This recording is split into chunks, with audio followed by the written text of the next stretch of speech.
आज हम बात करेंगे मनोविश्लेषण मन के स्तर अर्थात मनोविश्लेषणात्मक सिद्धांत के बारे में। मनोविश्लेषणात्मक सिद्धांत का प्रतिपादन सिगमंड फ्राइड ने किया था। मनोविश्लेषणात्मक सिद्धांत मनोविज्ञान के अत्यंत महत्वपूर्ण सिद्धांतों में से एक है। फ्राइड ऑस्ट्रिया के मनोचिकित्सक थे जिन्होंने अपने अनुभव, विचारों तथा वर्षों के नैदानिक चिकित्सा अनुभवों के आधार पर सिद्धांत का प्रतिपादन किया। सिगमंड फ्राइड का प्रभाव मनोविज्ञान पर बहुत ज्यादा है।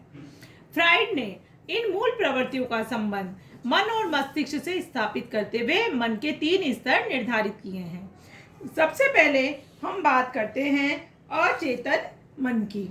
अचेतन शब्द का शाब्दिक अर्थ है चेतना से परे अर्थात चेतना से दूर, अर्थात जो भाव, अनुभूतियां, इच्छाएं, आवश्यकताएं पूरी नहीं हो पाती वह अचेतन में संग्रहित हो जाती हैं पर समाप्त नहीं होती हैं और कई बार अनचाहे हमारे चेतन में आकर हमारे व्यवहार व अनुभूतियों को प्रभावित करती हैं। फ्राइड के अनुसार हमारे व्यक्तित्व व व्यवहार पर अचेतन का प्रभाव चेतन की अनुभूतियों व विचारों की तुलना में बहुत अधिक होता है।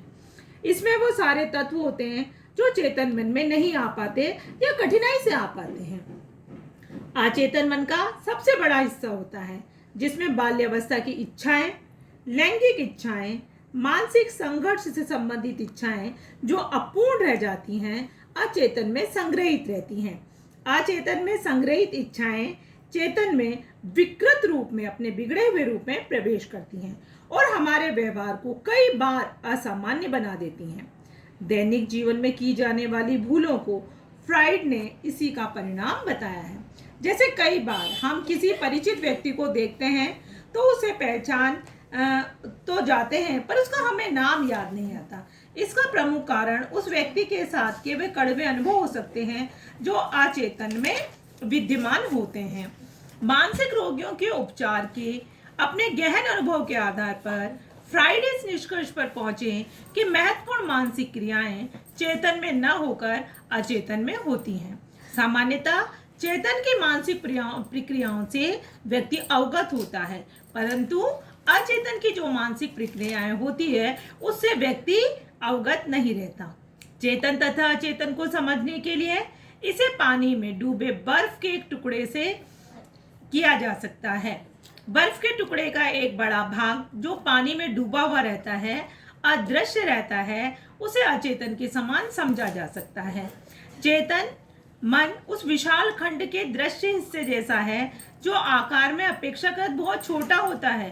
बर्फ के पानी में डूबे बड़े टुकड़े की तरह ही अचेतन भी अदृश्य होता है अर्थात व्यक्ति को इसके बारे में कुछ पता नहीं चलता। आपको यहाँ पर एक रेखांकित चित्र दिखाया गया है, उसमें आप देखेंगे एक बहुत बड़ा बर्फ का टुकड़ा समुद्र में अंदर है और आप देखेंगे जहाँ पर अचेतन लिखा हुआ है बहुत ज़्यादा हिस्सा पानी के अंदर है और बहुत कम हिस्सा उसकी तह से जो उसकी सतह है उससे ऊपरी वाली जो सतह उससे धीरे से टकरा रहा है। तो आप देखेंगे ये अचेतन है और यहाँ पर अचेतन को दर्शाया गया है। चेतन वो है जो बिल्कुल सामने है जो हमें दिखाई देता है और लेकिन उसका जो भाग है वो बहुत कम है। अभी हमने बात की थी अचेतन के बारे में, अब हम बात करेंगे चेतन के बारे में। चेतन मन क्या होता है? फ्राइड कहते हैं कि चेतन मन का तात्पर्य मन के उस भाग से है जिसका संबंध वर्तमान से होता है। इसमें वो सारे मानसिक तत्व शामिल होते हैं जिनके बारे में एक व्यक्ति एक दिव्य क्षण में जागरूक होता है। व्यक्ति जो कुछ भी प्रत्यक्षण करता है वो थोड़ी देर के लिए चेतन में रहता है पर जैसे ही व्यक्ति का ध्यान उसकी ओर से हटता है वो तुरंत अर्ध चेतन में चला जाता है जो बाद में अचेतन का हिस्सा बन जाता है। चेतन का संबंध वर्तमान से होता है अर्थात बाहरी वातावरण से संबंधित तात्कालिक अनुभूतियां और संवेदनाएं जो इस समय व्यक्ति के मन में चल रही होती है चेतन कहलाती है। सरल शब्दों में हम बात करें तो ये चेतन जो है ये मन का सबसे सक्रिय स्तर है जो संपूर्ण मस्तिष्क का 10% होता है। 1/10 भाग कह सकते हैं। इस भाग में ऊर्जा का सर्वाधिक व्यय होता है इसलिए व्यक्ति इसका सबसे कम प्रयोग करता है। फ्राइड ने इसकी तुलना जल में डाले गए बर्फ के टुकड़े के उस भाग से की है जो पूर्ण रूप से जल के बाहर होता है। अब हम आ गए आखिरी तीसरे स्तर पर, अर्धचेतन। अर्धचेतन को अवचेतन भी कहा जाता है, मतलब सबकॉन्शियस। ये चेतन और अचेतन के मध्य का भाग होता है, अर्थात ना तो पूर्णतः चेतन होता है ना पूर्णतः अचेतन होता है। इसमें अनुभूति, इच्छाएं, विचार, भाव होते हैं जो वर्तमान में तो चेतन में नहीं होते, परंतु जरा सा प्रयास से हमारे चेतन मन में आ जाते हैं। ये चेतन और अचेतन के मध्य पुल का कार्य करता है। ये चेतन और अचेतन के मध्य का भाग होता है, अर्थात वो दोनों के बीच में मार्ग व सीढ़ी का काम करता है। इन दोनों को अलग करने का काम भी यही करता है। फ्राइड ने इसकी तुलना जल में डाले गए बर्फ के उस टुकड़े या उस भाग से की है जो जल की लहरों में कभी डूब जाता है और कभी बाहर आ जाता है।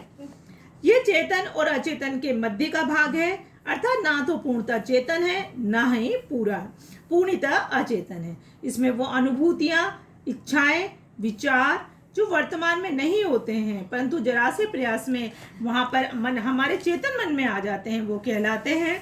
तो यहाँ पर परीक्षा के दृष्टिकोण से एक प्रश्न बनता है कि मनोविश्लेषणात्मक सिद्धांत किसने दिया था।